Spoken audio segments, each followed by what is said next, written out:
चाहती हूं, मैं वो बोलूंगा नहीं। लेकिन मैं फिर भी थोड़ा बोल देता हूं। ये सच्चाई है।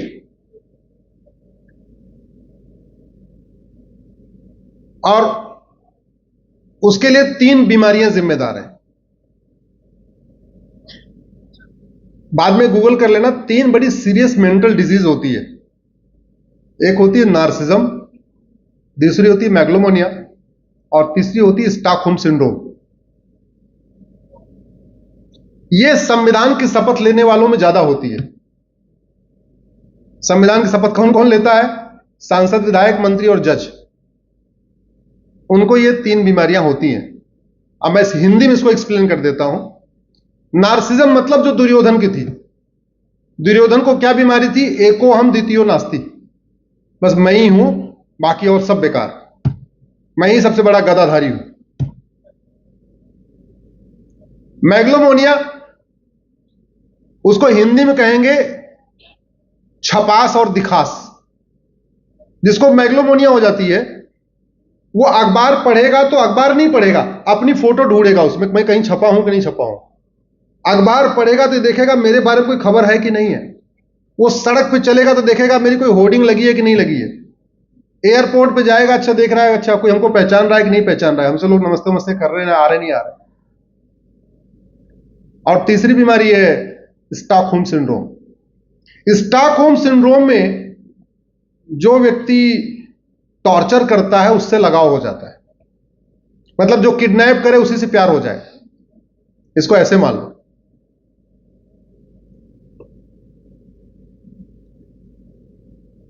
हमें स्टॉकहोम सिंड्रोम रहा, और उसका एग्जांपल बताता हूं। हम लोग 1947 में आजाद हो गए ना। चीन हमसे बाद में आजाद हुआ, 2 साल के बाद, 1949 में। आप लोगों को यह पता ही नहीं होगा कि चीन भी गुलाम था। पढ़ा क्या आपने? कभी सुना कभी आप? नहीं। क्यों? क्योंकि चीन ने अपने बच्चों को पढ़ाया नहीं कि चीन कभी गुलाम था। चीन 1949 में आजाद हुआ। 1950 में उसने जापानियों का सबसे पहले तंबू बंबू उठा के फेंक दिया। जैसे भारत में हम 1947 में आजाद हुए और इंडिया गेट घूमो तो कॉपरनिकस मार्ग आज भी मिलेगा। उन्होंने क्या किया? 1950 में ही जितने चीन जापानियों के नाम पे सड़क, मोहल्ले, गलियां थी, सबको बदल दिया। सिलेबस बदल दिया, सारा चेंज कर दिया। और 1950 के बाद जितने बच्चे पैदा हुए, फैमिली को इंस्ट्रक्शन दिया गया अपने बच्चों को ये मत बताना हम गुलाम थे। अच्छी बात है। वास्तव में अगर मैं गुलाम हूं तो अपने बच्चों को क्यों बताऊं कि हम गुलाम थे? नहीं बताना चाहिए।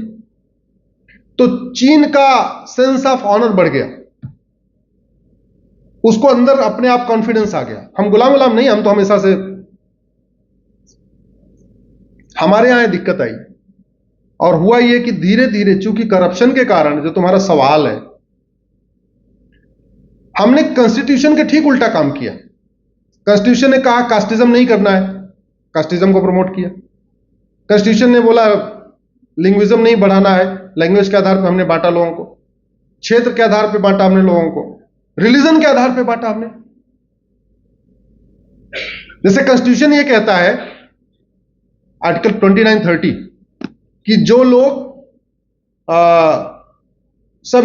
सबको अपने अपने राइट टू कल्चर है, राइट टू कस्टम है, जो अपनी रीतियां हैं अपनी, उनको फॉलो करना है। कुरीतियां नहीं, कुप्रथाएं नहीं, रीतियां, कस्टम्स, गुड कस्टम्स।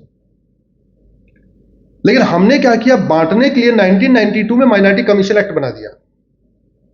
माइनॉरिटी कौन होगा नहीं लिखा, बना दिया। बाद में माइनॉरिटी अफेयर मिनिस्ट्री बना दिया, कौन होगा माइनॉरिटी नहीं लिखा, बना दिया। भाई एक घर में अगर 4 भाई हैं, वो चारों अगर बराबर से रहें तो अच्छा है ना। अगर एक भाई को आप अलग से प्रिविलेज दे देंगे तो 3 तो नाराज हो जाएंगे ना, इनको क्यों दे दिया? हमारे कॉन्स्टिट्यूशन मेकर कह रहे थे कि जितने कानून बनाना आप सारे जेंडर न्यूट्रल, रिलीजन न्यूट्रल बनाना। कॉन्स्टिट्यूशन में केवल 2 लोगों को प्रिविलेज दिया है। आर्टिकल 15 में महिलाओं और बच्चों को दिया हुआ है। आर्टिकल 15 कहता है महिलाओं और बच्चों के लिए अलग से आप कानून बना सकते हैं, और 46 कहता है SC ST के लिए अलग से बना सकते हैं। बाकी और किसी के लिए अलग से कुछ नहीं करना। लेकिन हमने दुनिया भर के कमीशन बनाए, दुनिया भर के योजनाएं बनाई, कास्ट के आधार पे, इसके आधार पे, इसके आधार पे। तो बांटने वाला काम किसने किया? और बांटने वाला काम किया तो बट गए। बांटने वाला काम किया तो बट गए। ये जो हुआ है ना, ये अच्छा नहीं रहा। हमने माइनॉरिटी कमीशन एक्ट को चैलेंज किया है, सुप्रीम कोर्ट मेरा मैटर चल रहा है। मैंने कहा पहले ये तो बता दो माइनॉरिटी है कौन? 1% वाला माइनॉरिटी, 0.5% वाला, भारत वाला माइनॉरिटी, विदेशी वाला माइनॉरिटी है, माइनॉरिटी है कौन? अगर आप रिलीजन के आधार पर माइनॉरिटी बना रहे हैं तो दुनिया में 1100 रिलीजन है, तो फिर आपको 1100 रिलीजन को आपको माइनॉरिटी बनाना पड़ेगा। आपने यहूदी को माइनॉरिटी क्यों नहीं बना दिया? फिर बहाई रहते हैं दिल्ली में, बहाई मंदिर है, बहाई लोटस टेंपल, वो बहाई फेथ वालों का, उनको माइनॉरिटी क्यों नहीं बना रहे? भारत में 200 रिलीजन के लोग रहते हैं, तो फिर 5 कम्युनिटी को माइनॉरिटी क्यों बनाया? फिर तो 200 लोगों को माइनॉरिटी बनाओ। दुनिया में 6500 भाषा बोली जाती है, 6500 भाषा में से लगभग 1000 भाषा बोलने वाले भारत में रहते हैं, तो फिर तो 1000 लिंग्विस्टिक माइनॉरिटी होना चाहिए और 200 रिलीजियस माइनॉरिटी होना चाहिए। फिर करने की जरूरत क्या है? सबको जुड़ने तो, एक दूसरे के साथ जुड़ने तो क्यों करना? और तीसरा हमने जो बड़ा काम किया, और हमने अपने पास से नहीं सीखा।